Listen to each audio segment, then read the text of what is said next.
சொந்த சித்தப்பாவை எதிர்த்து கட்சியை உடைச்சி இன்னொரு கட்சியோட கூட்டணி வச்சு துணை முதலமைச்சர் ஆகக்கூடியும் அப்படிங்கிற அளவுக்கு மோசமான ஒரு அரசியல் நம்ம இந்தியாவினுடைய ஒரு மாநிலத்தில் நடக்குது மகாராஷ்டிரா. அது மட்டும் இல்லாமல் இந்திய அரசியலை பற்றி தெரிஞ்சுக்கணும்னு நினைக்கிறவங்க மகாராஷ்டிராவில் நடக்கூடிய இந்த அரசியலை உத்து கவனித்தார்கள் அப்படின்னா அவர்களுக்கு இன்னும் டீட்டெயிலாக இந்தியாவில் என்ன மாதிரியான அரசியல் நடந்துட்டுருக்கு. மகாராஷ்டிராவில் நடந்த இந்த அரசியல் மாற்றங்களை தென்னிந்தியாவிலிருந்து பார்க்கக்கூடியவர்களோ அல்லது பாஜகவை விமர்சிக்கக்கூடியவர்கள் என்ன சொல்கிறாங்கன்னா, பிஜேபி ஒரு வாஷிங் மிஷின் வச்சுருக்காங்க, அதில் ஊழல்வாதிகளை போட்டாங்கன்னா அவங்க வெளியில் வரும்போது தூய்மையானவர்களாக மாறிடுவாங்கன்னு ஒரு விமர்சனத்தை முன்வைக்கிறாங்க. சரத்பவார் ஒரு மேஜர் ரோல் ப்ளே பண்ணுறாரு. சரத்பவார் என்ன பண்ணுறாரு அப்படின்னா சிவசேனாவுடைய இந்த பொசிஷனை பார்க்குறாரு.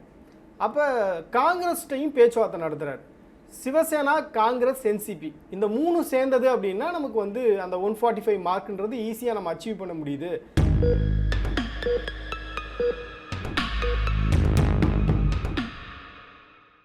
சொந்த சித்தப்பாவை எதிர்த்து கட்சியை உடைச்சி இன்னொரு கட்சியோட கூட்டணி வச்சு துணை முதலமைச்சர் ஆகக்கூடியும் அப்படிங்கிற அளவுக்கு மோசமான ஒரு அரசியல் நம்ம இந்தியாவினுடைய ஒரு மாநிலத்தில் நடக்குது மகாராஷ்டிரா.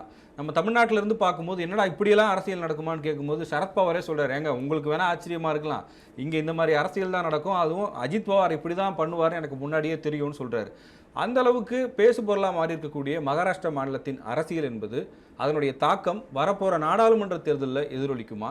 ஒன்று. ரெண்டாவது, இந்த கட்சிகளெல்லாம் இருக்காங்க, என்சிபியாக இருக்கட்டும், சிவசேனாவாக இருக்கட்டும், பாஜகவாக இருக்கட்டும், இவர்களுடைய பலவீனம் என்பது 2014 பிஜேபி ஆட்சிக்கு வந்தப்போ எப்படி இருந்தது, அதன் பிறகு எப்படியெல்லாம் மாறி இருக்கு? இப்போ பாஜக மாதிரியான ஒரு தேசிய கட்சிகள் ஒரு மாநிலத்தில் என்னெல்லாம் செய்ய முடியும், இப்போ இந்த தேசிய கட்சிகள்கிட்ட இருக்கக்கூடிய பலம் என்ன, இந்த தேசிய கட்சிகள் ஏன் மாநில கட்சிகளை டாமினேட் பண்ணுறாங்க, எப்படி இங்கே பிரித்தாளக்கூடிய ஒரு வேலையை பண்ணுறாங்க அப்படின்றதுக்கு ஒரு உதாரணமாக இன்னைக்கு மகாராஷ்டிரா மாநிலம் இருக்குது. மகாராஷ்டிராவில் நடக்கக்கூடிய அந்த அரசியல் என்பது அந்த மாதிரியான ஒரு உணர்வுகளை தான் நம்ம பார்க்கும்போது நமக்கு ஏற்படுத்துது.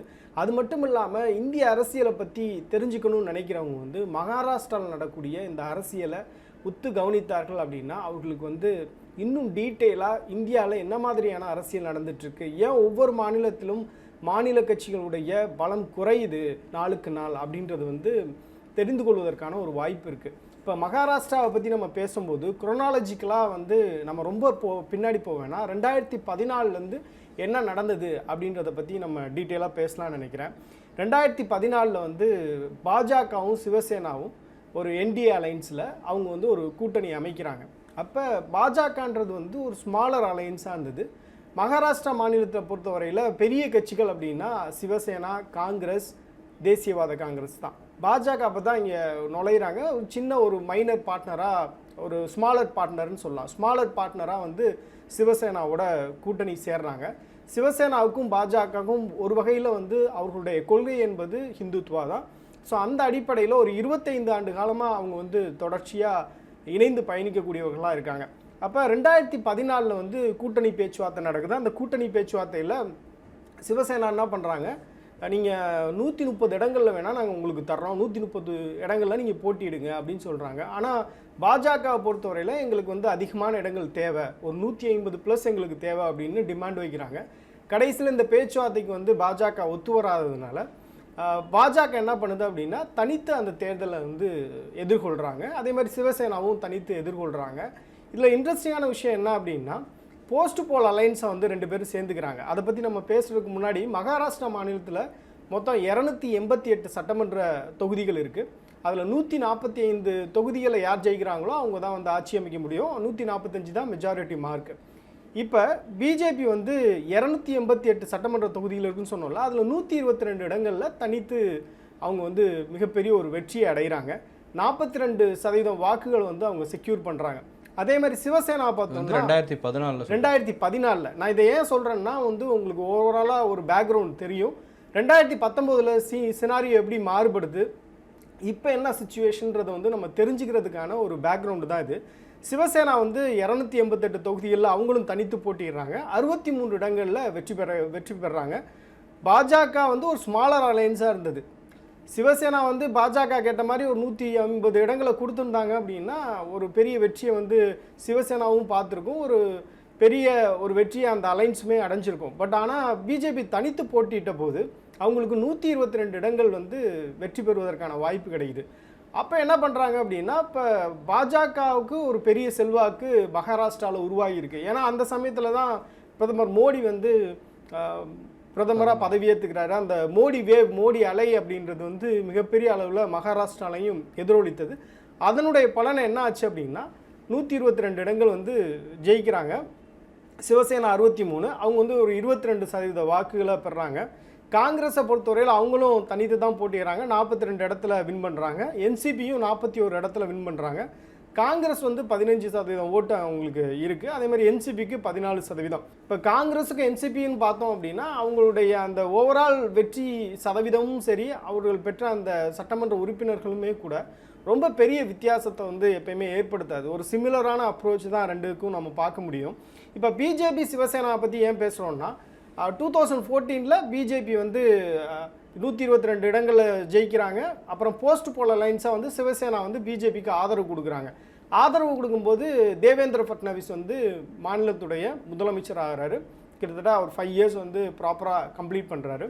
இந்த அலைன்ஸ் வந்து சக்ஸஸ்ஃபுல்லாக போகிறத பார்த்துட்டு அவங்க வந்து 2019 எலெக்ஷன்லையும் அசம்பிளி எலெக்ஷன்லையும் நம்ம வந்து கூட்டணி வச்சுக்கலாம் அப்படின்னு சொல்லிட்டு பேச்சுவார்த்தை நடத்துகிறாங்க. பேச்சுவார்த்தையில் வந்து 2.5 வருஷம் நீங்கள் முதலமைச்சர், 2.5 வருஷம் நாங்கள் முதலமைச்சர் ஜெயிச்சா அந்த 50-50% ரேஷியோ அடிப்படையில் வந்து கூட்டணி பேச்சுவார்த்தை நடத்துகிறாங்க. கடைசியில் வந்து ரிசல்ட் பார்த்தோம் அப்படின்னா அவங்க வந்து 152 இடங்களில் வந்து பிஜேபி கண்டெஸ்ட் பண்ணுறாங்க. மொத்தம் 288 2014 வந்து தனித்து கண்டெஸ்ட் பண்ணாங்க. அதில் நம்ம சொன்னோம் 122 இடத்துல வந்து பிஜேபி ஜெயிக்கிறாங்க. சிவசேனா வந்து ஒரு 63 இடத்துல ஜெயிக்கிறாங்கன்னு சொன்னோம். இதெல்லாம் தனித்து போட்டி. 2019 அலைன்ஸாக கூட்டணியாக வந்து போட்டிடுறாங்க. அதில் வந்து பிஜேபி 152 இடங்களில் போட்டிடுறாங்க. சிவசேனா வந்து 124 இடத்துல போட்டிடுறாங்க. இப்போ பாஜக வந்து 152 இடத்துல போட்டிட்டதில் 105 இடங்களில் ஜெயிக்கிறாங்க. சிவசேனா வந்து 124 இடத்துல போட்டிட்டதில் 56 இடங்களில் ஜெயிக்கிறாங்க. இப்போ வந்து பாஜக உடைய வெற்றின்றது அதிகமாக இருக்குது. 105 இடங்களில் ஜெயிச்சிருக்காங்க. அப்போ பாஜக என்ன நினைக்குது, நாங்கள் தான் வந்து அதிக இடத்துல வெற்றி பெற்றிருக்கோம், அப்போ முறைப்படி நாங்கள் தான் சிஎம் ஆகணும் அப்படின்ற ஒரு வாதத்தை முன்வைக்கிறாங்க. சிவசேனாவை பொறுத்தவரையில் இல்லை, கூட்டணிக்கு முன்னாடி நம்ம என்ன பேச்சுவார்த்தை நடத்தணும், நம்ம வந்து 50-50 ரேஷியோவில் தானே பேசணும். 2 வருஷம் நீங்கள் சிஎம், 2 வருஷம் நாங்கள் சிஎம், அப்போ அதை கொடுங்க, இந்த தடவை நாங்கள் சிஎம் ஆகிறோம், ஃபஸ்ட்டு நாங்கள் சிஎம் ஆகிறோம் அப்படின்றத கேட்குறாங்க. உத்தவ் தாக்கரே தரப்புலேருந்து கேட்குறாங்க. அப்போ வந்து பிஜேபி அதுக்கு மறுத்துருது. அப்போ தான் என்ன நடக்குதுன்னு பார்த்தோம்னா, சரத்பவார் ஒரு மேஜர் ரோல் ப்ளே பண்ணுறாரு. சரத்பவார் என்ன பண்ணுறாரு அப்படின்னா, சிவசேனாவுடைய இந்த பொசிஷனை பார்க்குறாரு. அப்போ காங்கிரஸ்டையும் பேச்சுவார்த்தை நடத்துகிறார். சிவசேனா, காங்கிரஸ், என்சிபி இந்த 3 சேர்ந்தது அப்படின்னா நமக்கு வந்து அந்த 145 மார்க்குன்றது ஈஸியாக நம்ம அச்சீவ் பண்ண முடியுது. அப்போ நம்ம கூட்டணி சேர்ந்தோம்னா பாஜகவை எதிர்க்கலாம் அப்படின்ற ஒரு மனநிலைக்கு வந்து கொண்டு வர்றாங்க. அப்போ அந்த ரோல் வந்து முக்கியமான ஒரு ரோலாக வந்து பார்க்கப்படுது. அந்த ரோலை ப்ளே பண்ணவர் யார் அப்படின்னா நம்ம சரத்பவார் தான். அப்போ சரத்பவார் என்ன பண்ணுறாரு, ஒரு இரு துருவங்களாக இருக்கக்கூடிய, அதாவது மாநிலத்தில் ஒரு ரீஜனல் பார்ட்டிஸ் அப்படின்னா சிவசேனாவும் என்சிபியும் தான். அப்போ தங்களுடைய கருத்து வேறுபாடுகள்லாம் கொஞ்சம் தள்ளி வச்சுட்டு காங்கிரஸோடு சேர்ந்து 3 பேரும் மகா விகாஸ் அகாடி அப்படின்ற ஒரு கூட்டணி அமைக்கிறாங்க. அந்த மகா விகாஸ் அகாடியுடைய அந்த கூட்டணி இருக்குல்ல, அந்த கூட்டணிக்கு மிகப்பெரிய ஒரு வரவேற்பு வந்து ஏற்படுத்துது. அப்போ அந்த கூட்டணியின் சார்பாக உத்தவ் தாக்கரே வந்து முதலமைச்சர் ஆகிறார். ஏன்னா உத்தவ் தாக்கரேவுடைய டிமாண்டே வந்து என்ன முதலமைச்சர் ஆக்குங்கன்றது தான் பிஜேபிட்ட. பிஜேபி அதை மறுத்துறாங்க, தேவேந்திர ஃபட்னாவிஸ் தான் முதலமைச்சர் ஆவார் அப்படின்னு. அப்போ அவருடைய டிமாண்டை ஃபுல்ஃபில் பண்ணுறதுனால சிவசேனாவும் மகா விகாஸ் அகாடிக்குள்ளே கொண்டு வந்துட்டாங்க. காங்கிரஸுக்கு என்சிபிக்கு என்னன்னா பிஜேபி வரக்கூடாது அப்படின்றது அவங்களுடைய மோட்டிவ். இதுக்கு இன்னொரு இன்ட்ரெஸ்டிங்கான ஒரு தகவலும் இருக்குது. இப்போ 2014 பார்த்தோம் அப்படின்னா மராத்தா வாக்காளர்கள் வந்து நிறைய பேர் வந்து பிஜேபிக்கு வாக்களிச்சிருக்காங்க. அதே 2019 பார்த்தோம்னா அவர்கள் எல்லாமே என்சிபி பக்கம் போயிட்டாங்க. ஸோ அதுக்கு ஒரு சினாரியோ இருக்குது. என்னென்னா, இப்போ மகாராஷ்டிராவை பொறுத்தவரையில் ஒரு 35%, 35% பேர் வந்து மராத்தா வாக்காளர்களாக இருக்காங்க. மீதி 50லேருந்து 52% ஓபிசி வாக்காளர்களாக இருக்காங்க. இப்போ இந்த மராத்தா வாக்காளர்கள் இருக்காங்கல்ல, அவங்க வந்து ஒரு டாமினன்ட் கம்யூனிட்டியாக இங்கே இருக்கிறாங்க. முக்கியமான ஒரு பதவிகளில் இருக்கக்கூடிய நபர்கள்னால் மராத்தா சமூகத்தை சேர்ந்தவர்கள் தான் இங்கே இருக்கிறாங்க. ஸோ இப்போ நம்ம இந்த சுகர் மில் சொல்கிறோம், அதே மாதிரி கோஆப்ரேட்டிவ் சொல்கிறோம்ல, கோஆப்ரேட்டிவ்லாம் அவங்க தான் வந்து முக்கியமான ரோல் ப்ளே பண்ணுறாங்க. அந்த மாதிரி இருக்குது. இதுவரை மகாராஷ்டிராவில் பார்த்தோம்னா 12 முதலமைச்சர்கள் வந்து மராத்தா சமூகத்தை சேர்ந்தவர்கள் தான் முதலமைச்சர்கள் ஆகியிருக்காங்க அப்படின்றத நம்ம பார்க்குறோம். அப்போ இன்றைக்கி இருக்கக்கூடிய ஏக்நாத் ஷிண்டே உட்பட அவர் அஜித் பவார் உட்பட எல்லாருமே வந்து மராத்தா சமூகத்தை சேர்ந்தவர்கள் தான். இந்த சமூகம் வந்து எந்த இடத்துல டாமினேட் பண்ணுதுன்னா west Maharashtra, central Maharashtra, northern Maharashtra இந்த பகுதிகளில் வந்து டாமினேட் பண்ணுறாங்க. குறிப்பாக அந்த பூனே இந்த ஏரியாக்கள் எல்லாம் அதிகமாக இவங்க தான் வந்து டாமினேட் பண்ணக்கூடிய நபர்களாக இருக்காங்க. ஸோ இப்போ இந்த வாக்காளர்கள் வந்து சரத்பவார் தன்னுடைய பக்கம் கொண்டு வர்றாரு. எப்படி கொண்டு வர்றாரு அப்படின்னா 2014 பயங்கரமாக அவங்க வந்து பாஜகவுக்கு சப்போர்ட் பண்ணிட்டாங்க. 2019 வந்து எப்படி அவர் இந்த பக்கம் கொண்டு வர்றாரு, அவருடைய பக்கம் கொண்டு வர்றாருன்னு பார்த்தோம்னா டெல்லி வெர்சஸ் மகாராஷ்டிரான்ற ஒரு கேம்பெயின் வந்து அவர் பில்ட் பண்ணுறாரு. அதாவது நம்மளாம் மராத்தர்கள், நம்மளாம் ஒன்றா இருக்கணும், டெல்லியில் இருக்கக்கூடியவங்க நம்மளை ஆட்சி செய்யக்கூடாது அப்படின்ற ஒரு விஷயம். ரெண்டாவது இங்கே ஃப்ளட்டு நடக்குது, இந்த மாதிரி நிறைய இது மாதிரி இயற்கை சீற்றங்கள்லாம் வரும்போது அந்த மக்களோட மக்களாக நின்னது, இதெல்லாமே வந்து ஒரு பாசிட்டிவான ஒரு வைப் வந்து என்சிபிக்கு ஏற்படுத்துது. குறிப்பாக சரத்பவார் வந்து அந்த சமூகத்தை சார்ந்தவராக இருக்கார். அப்போ அந்த சமூகத்தை சார்ந்தவர்கள் இவருக்கு வந்து சப்போர்ட் பண்ணக்கூடிய நிலையை பார்க்குறோம் 2019. இதனால பாஜக வந்து ஒரு பெரிய வெற்றியை அடைய முடியலை அப்படின்ற ஒரு சினாரியோ இங்கே ஏற்படுது. ஏன்னா அவங்க வந்து 2014 தேர்தலில் 122 இடங்களில் ஜெயித்தாங்க. அதே இது 2019 சட்டமன்ற தேர்தலில் அவங்க வந்து 105 இடங்களில் தான் ஜெயிக்க முடியுது. இப்போ அவர்கள் ஜெயித்ததெல்லாம் பார்த்தோம் அப்படின்னா நிறைய இடங்களில் வந்து ஓவர்வெல்மிங் சப்போர்ட் இருந்திருக்கு. ஆனால் அந்த மராத்தா வாக்காளர்கள் இருக்கக்கூடிய பகுதிகள் இருக்குல்ல, சென்ட்ரல், நார்த், வெஸ்டர்ன், இந்த பகுதிகளில் வந்து பாஜகவுடைய வாக்கு சதவீதமும் குறைஞ்சிருக்கு. அதே மாதிரி நிறைய வேட்பாளர்கள் தோல்வியும் அடைஞ்சிருக்காங்க. இதுதான் பாஜகவுக்கு ஒரு பெரிய வழியை ஏற்படுத்துது. ஸோ இப்போ 2024 நாடாளுமன்ற தேர்தலை பொறுத்தவரையில் இந்த தேர்தலுக்கு பிறகு சட்டமன்ற தேர்தல் வரப்போகுது.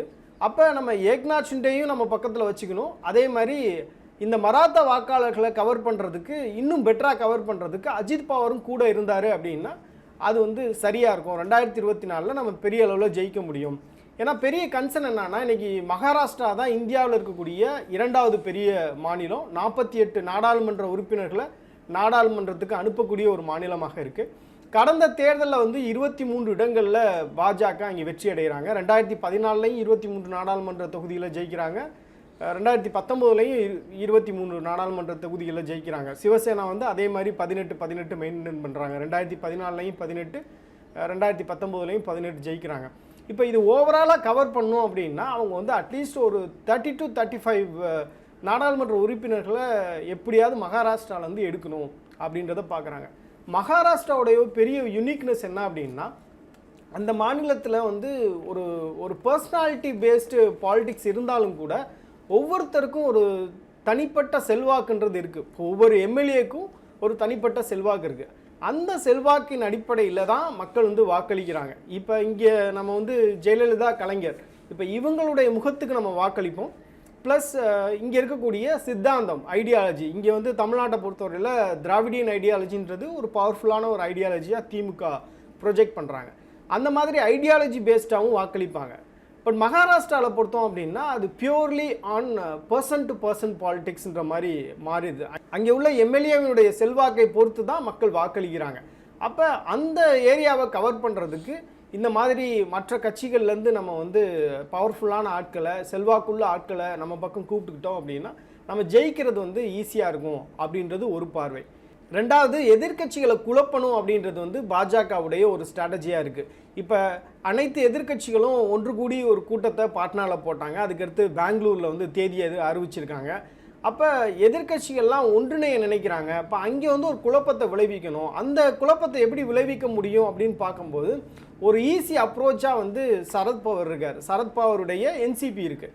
அங்கே வந்து ஏற்கனவே ஒரு குழப்பம் இருந்துகிட்ருக்கு. ஏன்னா சரத்பவாருடைய மகள் சுப்ரியா சுலே, அவங்களும் ஒரு சீனியர் எம்பி, ரொம்ப பார்லிமெண்ட்டில் அவங்களுடைய பேச்சுக்குன்னு தனி ரசிகர்களே இருக்காங்க. அவங்க ரொம்ப பாயிண்டடாக பேசுவாங்க. அவங்களுடைய அந்த மொழி நடையுமே வந்து கேட்பதற்கு ரொம்ப இனிமையாக இருக்கும். அந்த மாதிரியான ஒரு பவர்ஃபுல்லான ஒரு பார்லிமெண்டரியன். அப்போ அவரை வந்து ஒர்க்கிங் பிரசிடெண்ட்டாக சரத்பவார் நியமிக்கிறார். அதாவது தன்னுடைய மகளை நியமிக்கிறார். அது வந்து தன்னுடைய அண்ணன் மகன் அஜித் பவாருக்கு பிடிக்கல. ஏன்னா அஜித் பவாரை பொறுத்தவரையில் இதுவரையும் 6 முறை துணை முதலமைச்சராகவே இருந்திருக்கார். பல்வேறு சினாரியோஸில் இருந்திருக்கார். நீண்ட காலம் இருந்திருக்காரான்றது பெரிய கேள்வி. பட் நிறைய சினாரியோஸில் அவருக்கான முக்கியத்துவம், டியூ ரெஸ்பெக்ட், அவருக்கான முக்கியத்துவம் வந்து கட்சியில் கொடுக்கப்பட்டிருக்கு. ஆனால் கட்சியினுடைய அடுத்த தலைவராக வந்து அவர் ஆக மாட்டார் அப்படின்றதுல சரத்பவார் வந்து உறுதியாக இருக்கார். இதில் அவருக்கு பெரிய அதிருப்தி. தன்னை வந்து கட்சியினுடைய தலைவராக மாற்ற மாட்டுறாரு. ரெண்டாவது, அவருக்கு வந்து அவர் மேலே நிறைய வழக்குகள் இருக்குது. அந்த வழக்குகள்லேருந்து தப்பித்து கொள்வதற்கான ஒரு முயற்சியாகவும் இது பார்க்குறாங்க. இது வந்து ஒரு ஷார்ட் டேர்ம் ஸ்ட்ராட்டஜியில் அஜித் பவார் இந்த முடிவு எடுத்திருக்க மாட்டார். நான் ஏற்கனவே சொன்ன மாதிரி அவர் வந்து 6 முறை துணை முதலமைச்சராக இருந்திருக்காரு. அப்போ மீண்டும் ஒரு துணை முதலமைச்சர் பதவிக்காகவா இத்தனை எம்எல்ஏஸ் அவர் கூட்டு போவார் அப்படின்ற ஒரு கேள்வி இருக்குது. இப்போ அப்போ லாங் டேர்ம் பிளான் ஒன்று சொல்லியிருப்பாங்க. அவர் வந்து முதலமைச்சர் ஆவதற்கான வாய்ப்பு இருக்குது அப்படின்றதெல்லாம் நிறையா பேசிகிட்டு இருக்காங்க. இப்போ நம்ம இதை ஏன் சொல்ல வர்றோம் அப்படின்னா, சரத்பவார் வந்து ஒரு ஈஸி அப்ரோச்சாக இருக்கார். அவர்கிட்ட ஒரு பெரிய வீக்னஸ் இருக்குது அவருடைய கட்சியில். அதை வந்து நம்ம பயன்படுத்திக்கணும் பாஜக நினைக்கிறாங்க. எதிர்கட்சிகளை பொறுத்தவரையில் ஒன்றிணைன்னு நினைக்கும் போது சரத்பவார் மாதிரியான ஒரு சீனியர் லீடர் அவர் மேலே இது மாதிரியான ஒரு டார்கெட் பண்ணோம் அப்படின்னா மற்ற தலைவர்கள் பயப்படுவாங்க அப்படின்றது கூட கால்குலேஷனாக இருக்கலாம். சரத்பவாருக்கு 82 வயதாகுது. டிசம்பர் வந்தால் 83 வயதாக போகுது.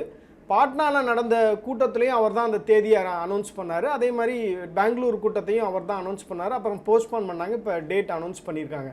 இப்போ சரத்பவார் மாதிரியான ஒரு நபரை வந்து நம்ம டார்கெட் பண்ணும்போது மற்ற தலைவர்கள் பயப்படுவாங்கன்றது ஒரு எண்ணமாக இருக்குது. இப்போ மகாராஷ்டிராவில் நடக்கக்கூடிய அரசியலை நான் எப்படி பார்க்குறேன்னா, பிரதமர் மோடியை வந்து 2024 நாடாளுமன்ற தேர்தலில் மிகப்பெரிய ஒரு வெற்றியை வந்து அவருக்கு தேடித்தரணும்.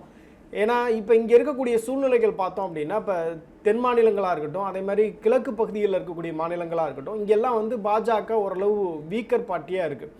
அப்போ ஆப்பர்ச்சுனிட்டி இருக்கக்கூடிய இடங்கள் அப்படின்னு பார்க்கும்போது எங்கெங்கெல்லாம் வந்து கோலிஷன் கவர்மெண்ட் இருக்குது, எங்கெல்லாம் கூட்டணி ஆட்சி நடக்குதோ அங்கே வந்து அதுக்கான ஆப்பர்ச்சுனிட்டின்றது ரொம்ப ஈஸியாக அமையும் பாஜகவுக்கு. அப்போ பாஜக தன்னுடைய பலத்தை வைத்து அவர்களை வந்து தங்கள் பக்கம் ஈர்ப்பதற்கான ஒரு வேலையை செய்கிறாங்க. அந்த வேலையினுடைய ஒரு பகுதியாக தான் மகாராஷ்டிரா அரசியலில் இன்றைக்கி நடக்கக்கூடிய குழப்பங்களும் இன்றைக்கி நடக்கக்கூடிய அந்த அரசியல் நாடகமும் அப்படின்னு நான் நினைக்கிறேன். மகாராஷ்டிராவில் நடந்த இந்த அரசியல் மாற்றங்களை தென்னிந்தியாவிலிருந்து பார்க்கக்கூடியவர்களோ அல்லது பாஜகவை விமர்சிக்கக்கூடியவர்கள் என்ன சொல்கிறாங்கன்னா, பிஜேபி ஒரு வாஷிங் மிஷின் வச்சுருக்காங்க, அதில் ஊழல்வாதிகளை போட்டாங்கன்னா அவங்க வெளியில் வரும்போது தூய்மையானவர்களாக மாறிடுவாங்கன்னு ஒரு விமர்சனத்தை முன்வைக்கிறாங்க. அதற்கான அடிப்படை என்னன்னு யோசிக்கும் போது என்சிபியில் எந்தெந்த எம்எல்ஏக்கள்லாம் இப்போது பிஜேபி கேம்புக்கு அந்த என்டிஏ அலையன்ஸுக்கு போயிருக்காங்களோ பெரும்பாலானவர்கள் மத்திய விசாரணை ஆணையங்களுடைய ரேடாரில் இருக்காங்க. அதிலிருந்து தப்பிப்பதற்காக அவங்கெல்லாம் அங்கே போயிருக்காங்க. அப்படி யார் யாரெல்லாம் குற்றச்சாட்டுகளுக்கு உள்ளாகி இருக்கிறார்களோ அவர்களை குறிவைத்து பாஜகவும் காய்களை நகர்த்தியது. அதன் விளைவாகத்தான் இந்த ஒரு அணி மட்டும் அங்கே போய் அவங்களை ஆதரிச்சிருக்கிறாங்க. இதனுடைய விளைவுன்றது பிற மாநிலங்கள்லையும் பிரதிபலிக்க வாய்ப்பு இருக்குன்னு சொல்கிறாங்க. யார் யாரெல்லாம் இந்த மாதிரியான வழக்குகளில் இருக்காங்களோ அவங்கெல்லாம் பாஜக நம்மளை ஏதாவது விசாரணை ஆணையங்கள் மூலமாக நடவடிக்கை எடுப்பாங்களோ, நம்ம அவங்களோடய போய் சேர்ந்துடலாம், பிரச்சனை எதுக்கு அப்படிங்கிற ஒரு எண்ணத்துக்கு அந்த மாதிரியான எதிர்க்கட்சி உறுப்பினர்களும் எதிர்க்கட்சியை சேர்ந்தவர்களும் வருவதற்கு வாய்ப்பு இருக்குன்னு சொல்கிறாங்க. அப்போது இந்த என்சிபியில் இருக்கக்கூடிய என்சிபியில் அஜித் பவார் தரப்பில் இருக்கக்கூடியவர்கள் மீது அந்த மாதிரி குற்றச்சாட்டுகள் இருக்கா? எந்த அடிப்படையில் பாஜக இந்த வேலைகள் எல்லாம் செஞ்சுருக்காங்க?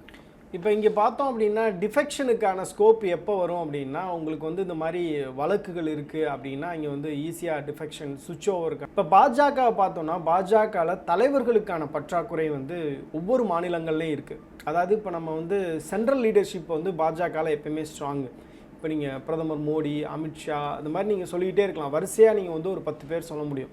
அதே மாதிரி மாநிலங்களை ரெப்ரசன்ட் பண்ணக்கூடிய தலைவர்கள் அப்படின்னா அதுக்கான ஸ்கார்சிட்டி வந்து பாஜகவில் இருக்குது. இன்றைக்கி தேவேந்திர ஃபட்னாவிஸ் வந்து பாஜகவுடைய முகமாக மகாராஷ்டிராவில் இருந்தாலும் கூட அவர் வந்து எல்லா தரப்பு மக்களையும் கவரக்கூடிய ஒரு பாலிடிக்ஸ் பண்ணுறாரா அப்படின்றது ஒரு பெரிய கேள்வி. இந்த மாதிரி எல்லா தரப்பு மக்களையும் தங்கள் பக்கம் ஈர்க்கக்கூடிய ஒரு தலைவர் வந்து பாஜகவில் நிறைய இடங்களில் கிடையாது. அந்த பற்றாக்குறை இருக்குது. அந்த பற்றாக்குறையை ஃபில் பண்ணுறதுக்கு தான் அவங்க வந்து ஒவ்வொரு மாநிலத்திலையும் ஒவ்வொரு எக்ஸ்பெரிமெண்ட்டை பண்ணிகிட்ருக்காங்க.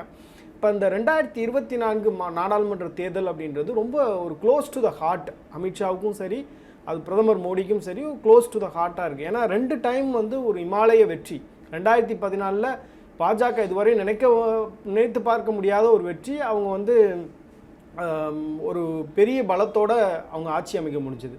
2019 பார்க்கும்போது அதை விட பெரிய ஒரு வெற்றி. அப்போ 2024 ஒரு ஹாட்ரிக் வெற்றி அடையணும். அதே சமயத்தில் அந்த ஹாட்ரிக் வெற்றின்றது வந்து ரொம்ப பெரிய வெற்றியாக இருக்கணும் அப்படின்றது பாஜகவுடைய எதிர்பார்ப்பாக இருக்குது. இப்போ அதுக்கான சூழல் வந்து ஒவ்வொரு மாநிலத்திலையும் இன்றைக்கி இருக்கக்கூடிய அரசியல் களம் பார்த்தோம் அப்படின்னா சின்ன சின்ன மாற்றங்களை ஏற்படுத்து. 2019 பார்த்த எதிர்க்கட்சிகளுடைய ஒற்றுமை 2024 கிடையாது. 2024 பேச வேண்டிய மக்கள் சார்ந்த நிறைய பிரச்சனைகள் வந்து இருக்குது. அதை மக்களும் வந்து சில இடங்களில் பேச ஆரம்பிச்சிருக்காங்க. இந்த மாதிரியான ஒரு ஸ்கோப் வந்து எதிர்க்கட்சிகளுக்கு அமைஞ்சிருக்கு.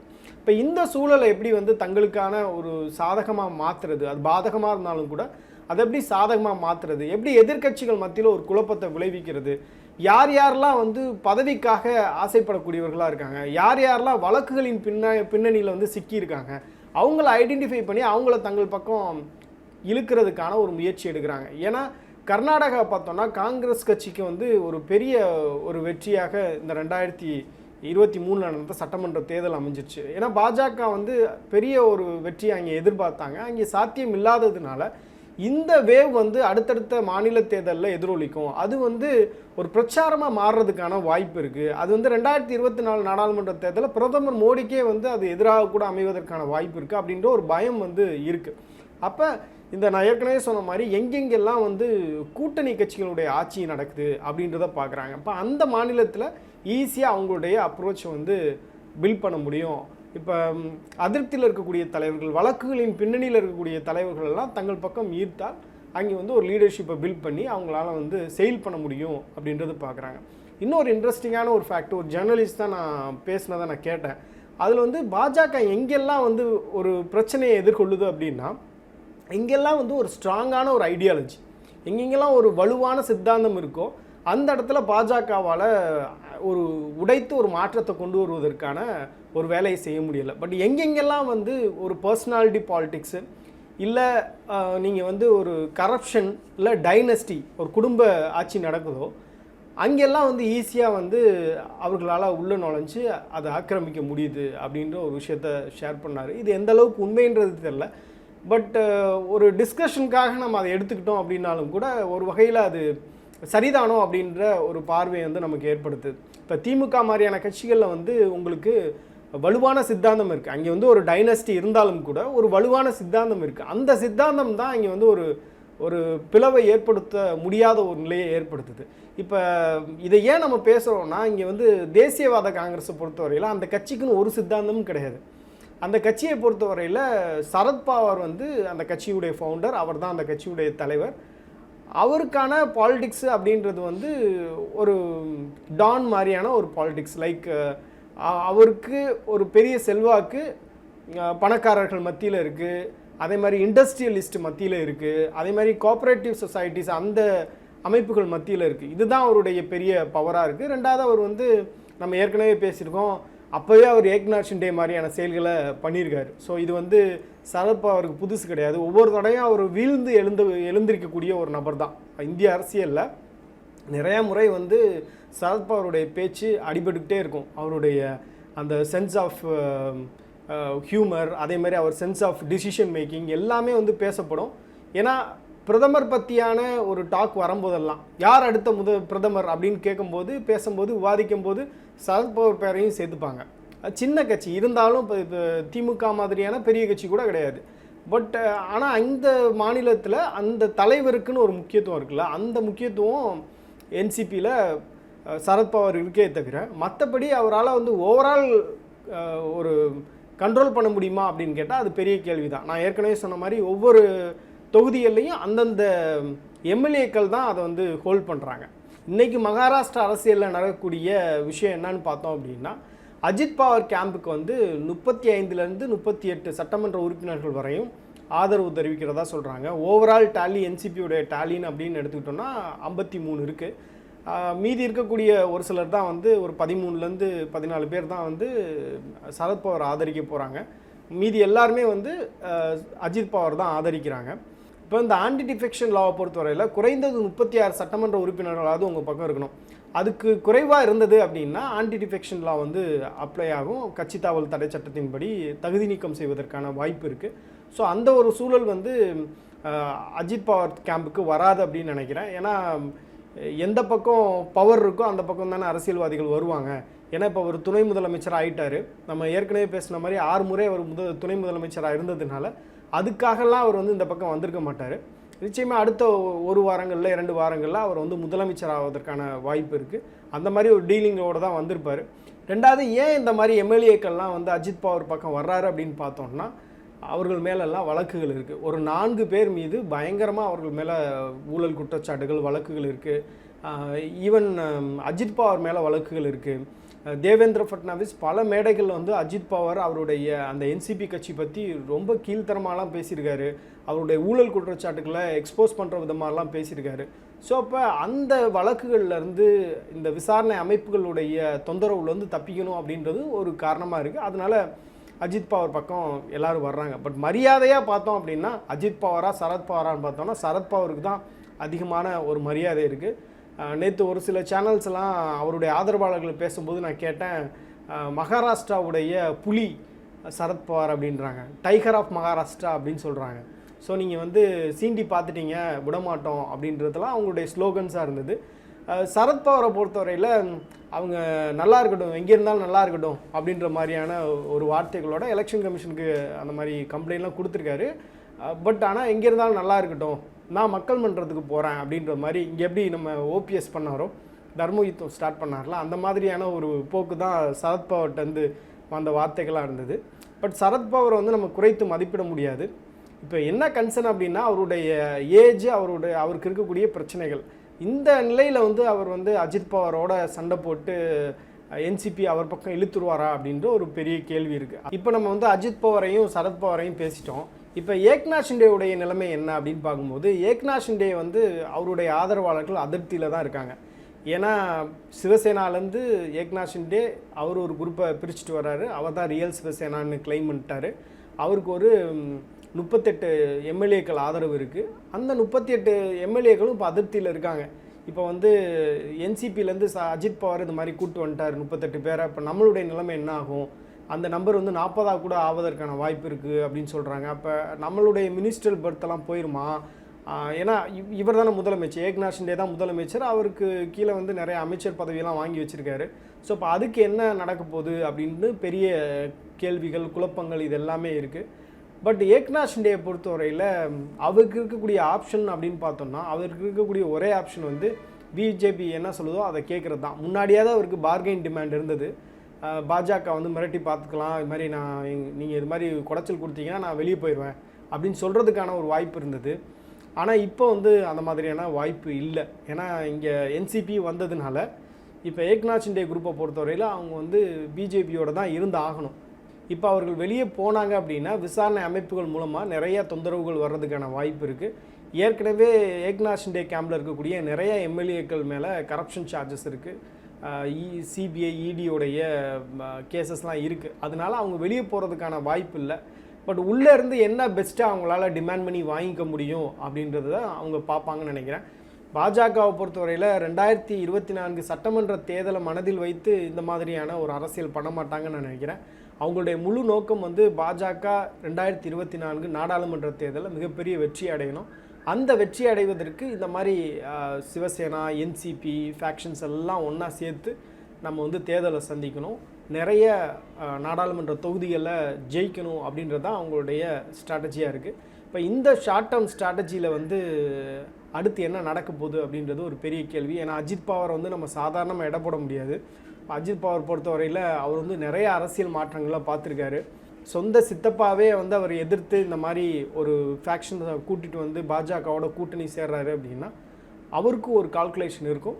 அது என்ன மாதிரியான கால்குலேஷனாக இருக்க போகுது அப்படின்றது வரக்கூடிய நாட்களில் நமக்கு வந்து தெரிய வரும்னு நினைக்கிறேன்.